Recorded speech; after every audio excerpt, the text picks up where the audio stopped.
أهلا وسهلا فيكم في صالون لبنى وعادة، معلومة جديدة وضيف جديد.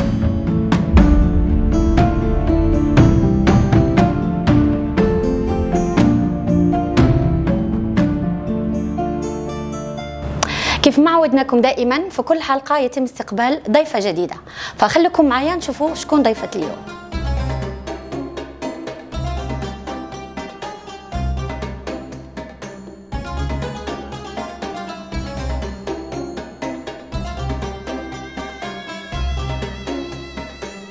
مرحبا بك نيفين، ما عندي في الصالون. يسلموا هالايدين. هذه من بين العادات والتقاليد المغربية استقبال الضيف بالحليب والتمر. يسلموا صحة وهنا. احلى استقبال. حبيت فكره ميه الزهر على الحليب. احنا عاده بنحطها دائما مع المي. احنا ببلاد الشام عموما كلها بنحط ميه الزهر على المي، بس انا كثير اختلف طعم الحليب، يعني كثير طيب جدا، فانا اكيد هقتبسها منكم. صحة وهنا، دي من بين العادات تبعنا في المغرب، انه لما يجي الضيف لازم دائما نديه تمر وحليب، بس يكون منقط بالزهر. وانتوا عادة بتستقبلوا ضيوفكم ازاي؟ كيف يعني؟ نفس الشيء بالحليب والتمر؟ عموما الدول العربيه كلها في ترابط ثقافي وشعبي كبير. اختلافات بسيطة بتكون عادات ما بيننا، بس نفس العادات. بس التمر بالذات في فلسطين أكثر، لأن إحنا عندنا مناطق أريحة. تمر أريحة كثير مشهور. أريحة. مدينة أريحة، إن هي فيها، هي تعتبر أعمق نقطة على الأرض، على كوكب الأرض. هي أعمق نقطة، هي أريحة. في كمان عندكم تمر المجدول؟ ما هو من أريحة. أريحة، اوكي. أريحة هي منطقة تزرعوا فيها هي نخل أريحة معروف، هي أذكى، يمكن تقريبا أذكى تمر على مستوى العالم. تمام. لأنه قلت لك هي أكثر منطقة منخفضة، فبالتالي النخل فيها طعمه كأنك بتاكلي ملبن مش نخل. بس فعلا أنا عندي سؤال، لأنه كل ما بشوف هالزي كنشوفه على طول يجي لذهني إنه أردني. شو الفرق ما بين الزي الأردني والزي الفلسطيني؟ إحنا بغاد الشام كله نفس الشيء، نفس العادات والتقاليد بنفس المنظومة. اللهم إن فلسطين امتازت أكثر بخيوط الحرير.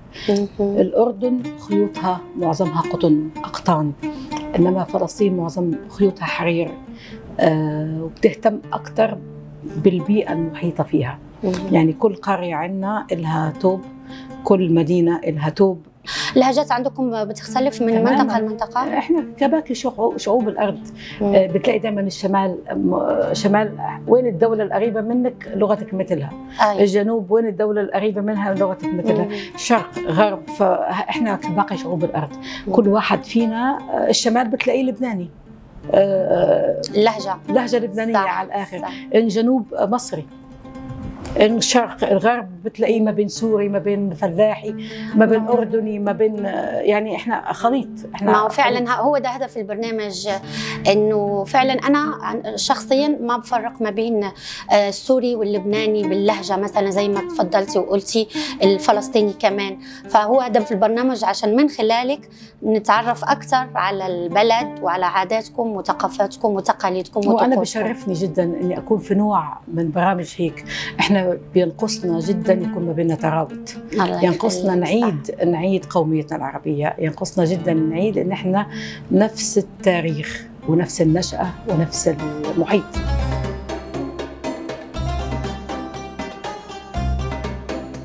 نيفين، مدام انت في مصممة ازياء، ممكن تكلمينا شوي على الازياء اللي كتلبسوها عندكم في الافراح والاعراس في فلسطين؟ الازياء طبعا لها دور كبير في الشعب الفلسطيني بالذات. كل توب بعطيك الحالة اللي انت فيها، انه مش متجوزة لها توب والوانها خاصة. الارملة لها توب اللون الازرق. لما بتلبسي توبك بيبين حاله الاجتماعيه. كل قريه، هي معلومه جديده. كل قريه لها رسمه معينه، ديزاين معين. فبالعكس التوب يعني بيبين حالتك الاجتماعيه. يعني واحده لابسه توب هعرفها مش متزوجه او زوجها توفى. حتى بيبين الحاله الماديه. لما تكون واحدة لابسة، احنا بنسميها الشطوة او الطاقية، احنا بنسميها الشطوة. بنحط فيها الليرات العثمانية. الغنية بتبقى ليراتها ذهب، المتوسط الحال فضة، اللي ما عندها بتحطها نيكل.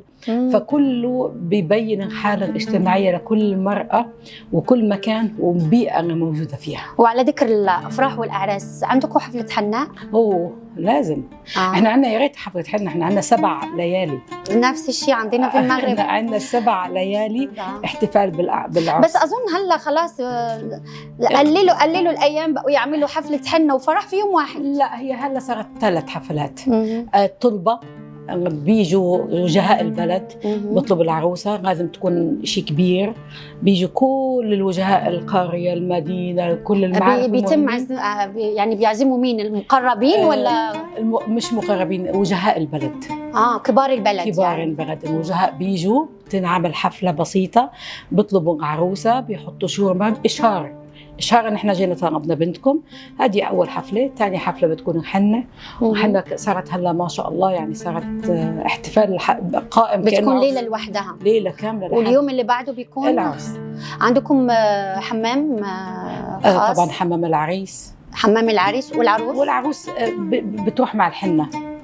لكن حمام العريس له احتفال خاص. طب شو هي الهدايا او الحاجات الضروريه اللي ممكن العريس او عائله العريس يجيبوها في للعروس؟ الان والله قديما لا احنا بنتكلم عن القديم. قديما طبعا حسب طلبات المهر، الشبكه، المهر والشبكه، اللوازم العروس، اذا بيت اذا غيره متفق عليه. ده الطبيعي، ده العادي والمعروف. بس هل في شيء عندكم مثلا؟ احنا حديك اياه، احنا في وجده عندنا الفرح 7 ليالي. تمام. وعندنا 7 ليالي كلها بتكون افراح ورقص العريس عندنا بيجيب للعروسه عارفه كل لوازم الطبخ، حتى من الزيت، من الخضره، من الفواكه. لا. ده كان زمان، انا بكلمك يعني على زمان. يعني علمي ان بيكون الطلبات متفق عليها، ده غير الذهب وغير لوازم البيت، هذا لوحده وهذا لوحده. وكان زمان على فكره العريس بيلبس كل شيء، يعني كان هو يعني تقريبا بيقوم بكل شيء. صح. كان زمان العبء بيكون اكثر على العريس صراحه. بس هلا يعني في مناصفه ما بين الراجل والست، هلا يعني بس زمان بيساعدوا كانت بعض. العروسه بس اهلها بيعطوها هدايا ذهب، بيعطوها ذهب، بيعطوها هدايا. لكن زمان كان العبء الأكبر على العريس. بما أن اليوم حلقتنا 100% فلسطينية، فأكيد ما كانش غادي نجلسوا بلا الأكل الفلسطيني. فاقتراح اليوم كان مسخن ومقلوبة بالدجاج وسويت كنافة نابلسية. نابلسية مشهورة. احنا عندنا اللي أصبحت خلاص علامة ترند لفلسطين، كنافة نابلسية من نابلس. فأصل الكنافة من هناك. هاي الأطباق نيفين بيكونوا عندكم في يعني من الأساسيات في الأفراح؟ كل منطقة إلها طبق معين، صحن معين. صحن. يعني الخليل له القدرة الخليلية، ما فيش عرس بدون القدرة الخليلية. ومنسف كمان. المنسف مش أردني؟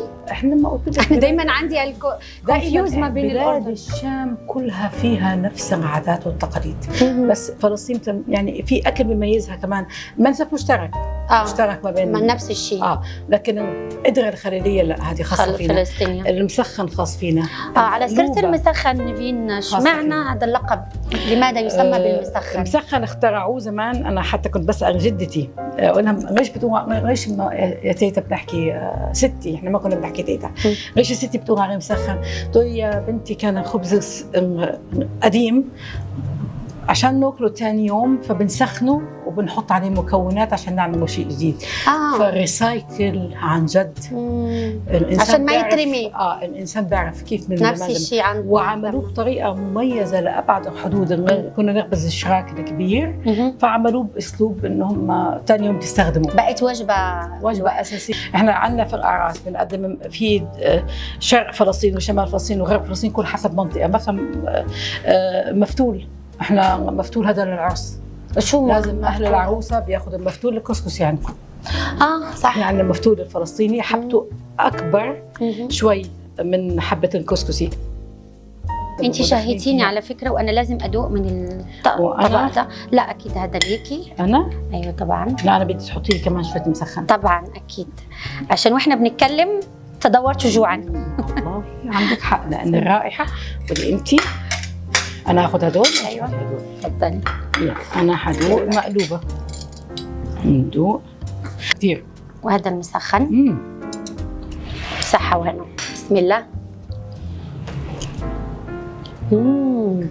كثير طيب، وكمان مسخن كثير كثير طيب.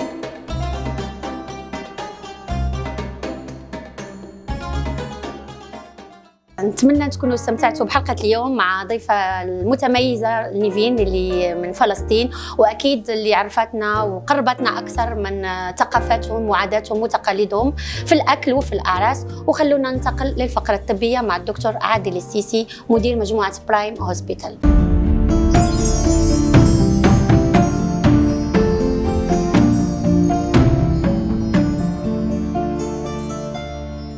في الكثير من الاصابات والامراض ممكن تصيبنا جميعا، فازاي نقي منها وناخد الافعال المناسبه للحفاظ على حياتنا.